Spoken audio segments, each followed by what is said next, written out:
Apabila tanya urunsi, apabila anak kata jubut udayah, pukul naglah tanggungjawab dengan Allah selaku urunsi. Jak jubut anak udayah lam rangka peglah tanggungjawab dengan Allah.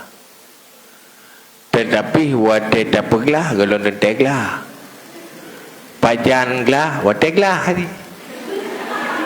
Menyogolong glah hanaglah glah ada.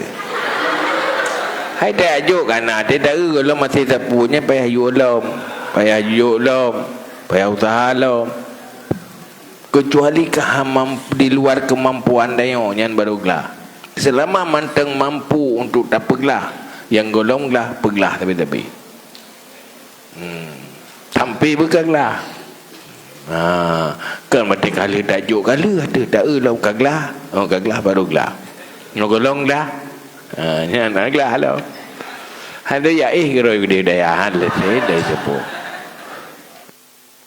Sampai bergelah.